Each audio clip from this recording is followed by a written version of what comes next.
2 practice sessions today on FS1, the only practice before Wednesday night qualifying and the Thursday night dual races. And here off turn 4 come the Toyotas. They certainly do. Got a big line formed already, working as a pack. Just go out there, and again, everybody's just trying to get settled in, working on those heights like I talked about. It takes a few laps to get your temperatures up, so they're going to be doing that as they catch Denny Hamlin here.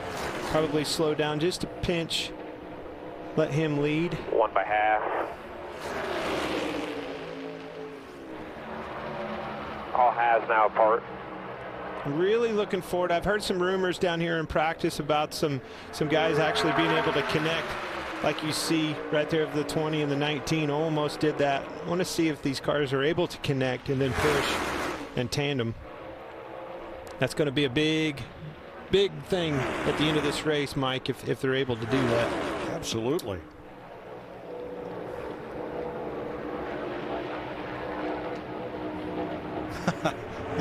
My phone just lit up. Phone, we're working, Mike. DW. What's he want? Hi, Daryl. Hi, Daryl. Glad you're watching. Thanks for tuning in, D-Dub. Bet he wishes he's out there right now. He'd be holding a pretty wheel. Now, every driver in this draft had at least 1 win last year. And as usual, the caboose is faster than the train. That's Bubba Wallace. Maybe lagging back just a little unintentionally at start finish, and then gathering up to the pack on the lap will make you quicker than the cars in front, as Kurt Busch is doing right now. Yeah, and it's going to be interesting if you're Bubba Wallace right there, you can move out a little bit, make that wake wider, help your teammate Kurt Busch catch you. That's what he needs to do right there. Pan out, make that wake just a little bit bigger. If he stays in line right there, they're going to lose Kurt. Denny might lose Bubba because of it. Denny Hamlin to the top of the chart. You just said the caboose. Which one is it? Your train's messed up, Mike. The leader just made it. The lap before was a caboose. It's situational. Not quite keeping up. Yeah, 10-4. Sit up. Now there's a 2-car group out there, but this group is almost a second a lap faster, all lined up. Now you said Bubba and teammate in the same sentence. That's new. Yeah, absolutely. Kurt Busch, I'm really looking forward. That's an opportunity for Bubba. Having that teammate, working that chemistry together. Kurt Busch is a great teammate. I had him as a teammate. He always helped everybody in the group, and he's a really good driver behind the wheel, so you can trust in everything he says. 23-11 expanding to a 2-car operation. This is where I'm looking forward to seeing if these guys can connect and then drive back up to that pack. I say pack. 12 car lengths up to them.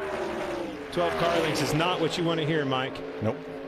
I think they let off, slowed down for him.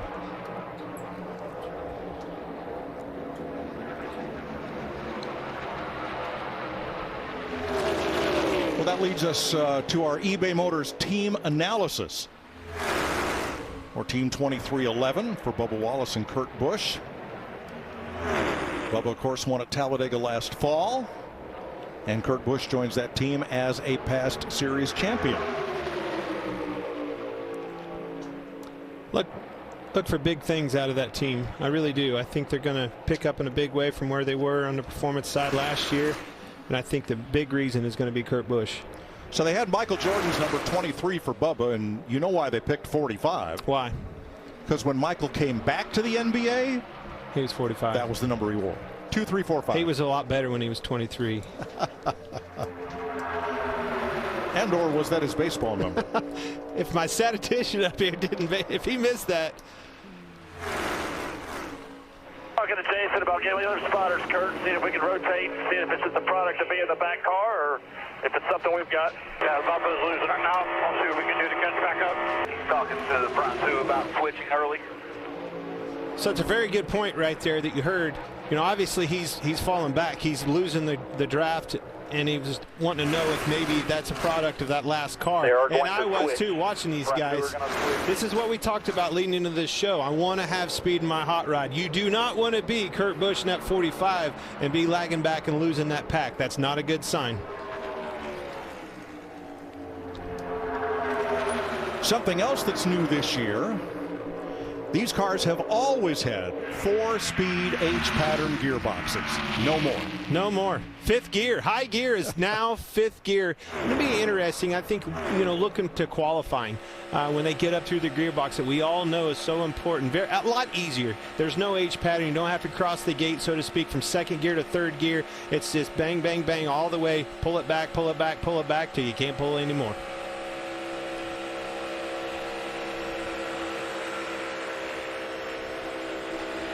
Inside 20, then another 15 back to the 40. You're clear. So there's the swap at the front they talked about. We're looking around the track. Most everybody else in small groups or single car runs, so you can see him here bouncing that in-car camera right there. It tells me that those cars are very rigid. I had talked to a couple of the drivers that said these things are pretty stiff, almost coil